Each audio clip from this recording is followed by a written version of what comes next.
Ayan, Montero. So ito naman ngayon yung Montero natin. Nalian na natin yung buong mukha niya. Tapos yun, pagpapatuloy natin ulit ikalas kasi medyo binalik lang natin yung mga headlight niya tsaka yung side mirror niya. Pero yan, kakalasin pa rin natin yan. At the same time, pati yung bubong niya medyo nalian na natin. So lilihain lang natin yung buong buong sasakyan para pwede na tayo makapag-prep tsaka pwede na tayo makapagbuga. So bale, ayan, hindi na natin naabutan pero ayan, naka-primer na siya. So another curing time bago natin siya makulayan. Ayan, magpa-injection ulit kasi ako na anti-rabies ko. Pero ayan, makikita nyo, ayan, again, ulitin ko na bulok yan dahil yung mga groceries, actually yung mga isda nung namalengke sila, nababad yan. So ang lakas mga bulok nun since salty yung water. So mga ngalawang talaga, buti na agapan natin para hindi siya magbutas-butas. Kaya naman, after natin patuyuin ng ilang araw, bubugaan naman natin ngayon ng kulay yan.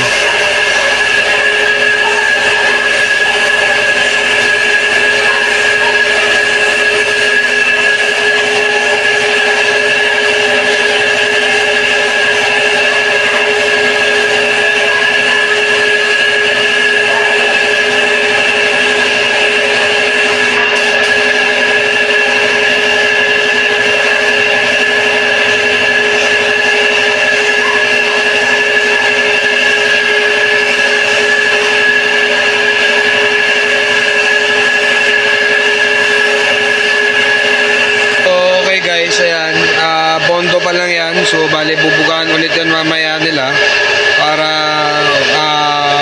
kumbaga talagang protektado na siya. Although protektado na kasi na naman na natin to, anti-corrosion saka primer, tapos yan kulay. So hopefully ayan, at hindi na siya maulit para hindi na mabulok yung kanyang flooring. Ayan. So ayan, nakita nyo, tanggal na natin yung iba, tapos meron lang tayong inano dito, mga inispatan kasi meron dito mga nabutas na. So hindi na natin napakita kasi medyo sama yung pakiramdam ko ng mga nakaraang araw. Saka ayun nga, kasi dahil sa nakagatang ng waso ko So ayan. So okay guys, ayan, kung makikita nyo, na-prep na natin yung body. At makikita nyo naman, diba, yung pagkalian natin, sad-sad yan. Kasi usually nga, explain ko lang, sa ibang shop, nililian lang nila para lang kumapit yung kulay. So sa atin, talaga sinasad-sad natin para talagang, kumbaga manipis pa rin talaga siya. Kasi minsan, nakakapatong nakakapal. Pero mas maganda rin talaga kung masasad-sad. Usually kasi, diba, ang pinakamaganda nga way is strip. Pero since kung mga budgeted naman, usually, ang ginagawa pa rin natin para tumibay pa rin talaga siya, sinasagad natin yung paglian natin dyan. So, ayan na siya. Naka-prep na siya. So, susunod na lang natin dito yung kulay. At tapos, ayun, sa mga nagtatanong, starting price natin per panel is 3.5. Pero depende sa kulay. Pag mga pula, pearl, metallic, mga candy tone, syempre additional tayo na konti. Tsaka depende sa laki ng damage. Sa washover natin, ganun rin. Starting price natin is 35. Starting price, kasi marami nagtatanong sa akin, lalo na mga SUV, nakikita raw nila 35,000. So, pinopost ko naman, starting price. Usually, sa mga pang hatchback yun.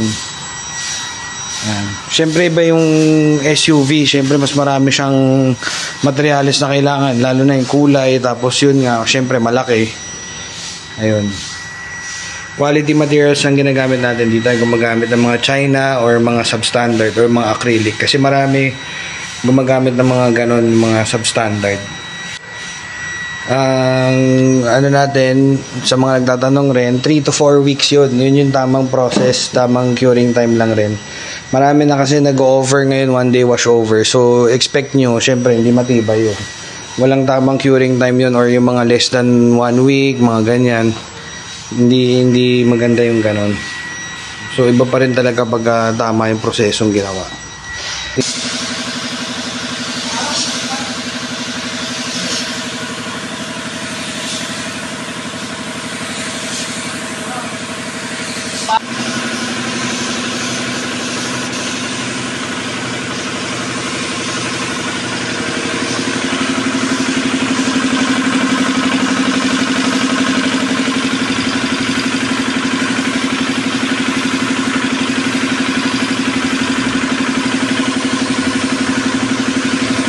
So, ito naman guys yung Montero natin. So, naka-apply na tayo ng ilang layers dito ng top coat. So, pinapa-cure lang natin siya. Tapos, maya-maya na onte, after ilang minutes, pwede na tayo ulit magpatong. Kasi usually, iba, walang hintuan ng patong, ipatong lang ng patong. So, tayo, may sinusunod tayong process sa tamang pag-apply ng top coat. So, ayan, ito rin ulitin ko. Yung ganyang mga kintab usually dun sa ibang shop, okay na yan. Para nga naman tipid sila sa top coat. Kasi dadaanan nilang nila yan sa buffing. So sa atin hindi. Talagang makapal tayo mag top coat para kahit makailang buff kayo or kahit magaskasan kayo ng konti, kumbaga pwede pa rin siya matanggal. Yun yung kinagandahan ng makapal na top coat. So okay guys, ito na yung ating So ito na yung pinaka final natin. Nakita nyo napakakapal na ng top coat natin. Napakakita ko. Ayun, napaka-wet look na itong Montero natin. Although, yun nga, sabi ko, sana dun sa kliyente natin, kung gusto niya gayahin yung isa pang ginawa natin ganitong Montero, kung gusto niyang i-double finish para talagang makapal na makapal siya.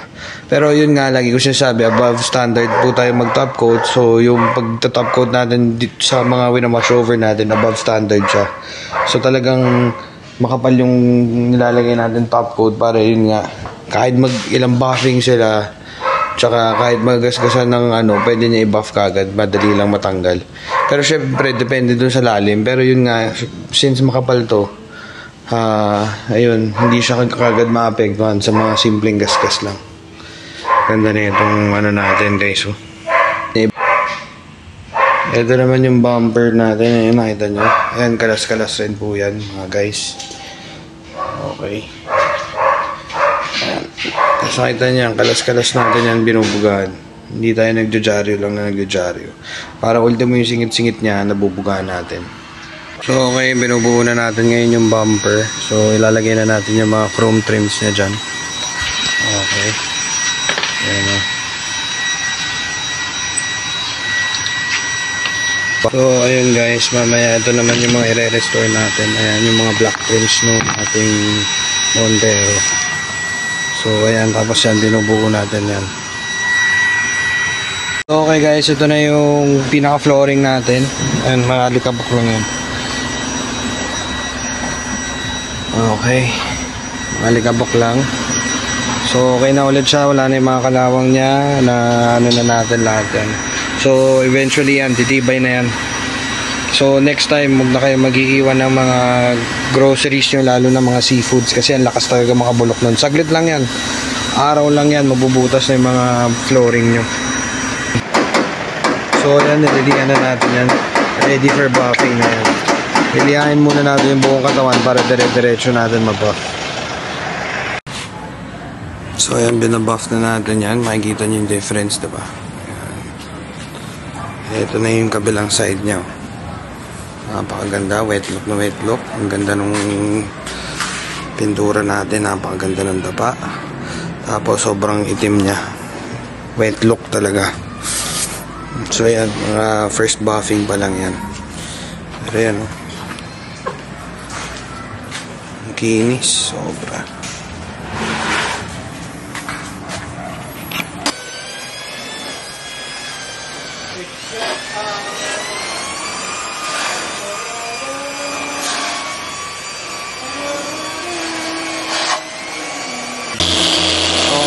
So, bale, ibang machine naman gagamitin natin.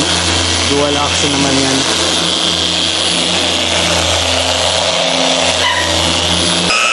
Okay, after natin dun sa tawag niya ito, sa orbital, ibang machine naman, rotary naman, tapos ibang pad yung gamit natin for polishing. So, after na itong step na to, ika-car wash naman natin yung buong sasakyan and then final buffing na tayo. So, okay. So, for the second day ng buffing natin. So, ngayon, before natin siya car wash yan, nililinis muna natin yung loob niya. So, vacuumin lang natin. Tapos, mamaya ka-car wash natin. Tapos, bale, sa final buffing natin. So, kung makikita nyo, as compared to other shops, hindi lang tayo basta nag-rubbing. So marami tayong pads na ginagamit, pati machines. Dalawang klaseng machines yung ginagamit natin, rotary tsaka yung orbital. Tapos iba-ibang pads yan, iba-ibang chemicals. So yun nga po yung sinasabi ko sa mga nagsasabi ng kunyari, sasabihin nila na medyo mataas, lahat po doon napupunta yun. Actually maliit lang po yung kita namin dito. Gusto lang namin talaga volume. Usually talaga napupunta lahat siya sa mga materials. Unlike sa iba, nga bagsak presyo, pero syempre mga substandard yun, tapos yung usual lang na buffing, ganun, medyo mas makakamura ka kasi talaga sa ganun. Pero syempre yung quality, yun naman po yung pinag-uusapan natin, yung quality talaga. So mamaya makikita nyo na talagang pinaka final product natin. Pero makikita nyo, ayan hindi pa na final buffing yan and all, hindi pa na car wash, pero nakita nyo naman yung kintab niya, sobrang glossy niya. Ang ganda niya, lalo na pag naarawan to, ang ganda na ito. Add ko lang pala guys, marami rin tayong inquiries. Usually iba sasabi nila, akala nila 35,000. Yes, nakalagay naman po sa caption natin, starting price natin is 35,000. Usually yun, mga pang hatchback, tsaka depende kasi sa kulay, tsaka depende kung SUV ka ba, may XL, large, mga ganyang kotse. So depende siya dun sa laki ng sasakyan, tsaka kung ano yung mga damage niya, and syempre sa kulay. So lahat yun, nagva-vary naman yun dun. And nakaka-assure naman kayo na quality materials yung ginagamit natin. Makikita nyo naman, pwede nyo panoorin yung ibang vlogs natin.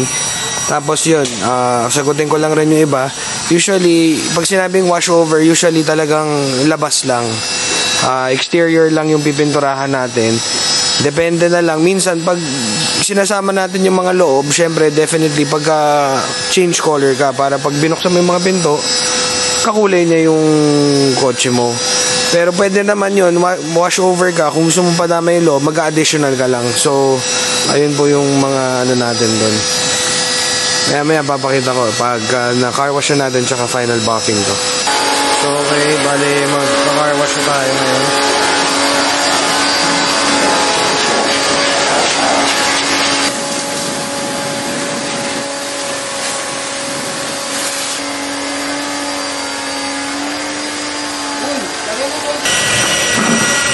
So ayan na, mga final touches na, finishing touches na yan. Bale, final buffing, tapos ayan, nilalatag lang natin lahat. Napakaganda na itong natin, Montero. So malapit na siya, pabuo na rin.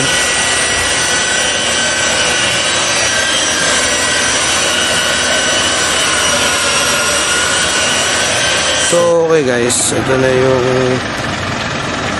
Montero natin. Napakakintab yan guys, wala pang araw niyan.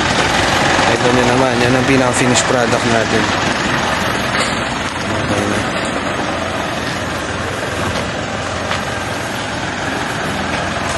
Makita nyo, pati reflection guys, napakaganda.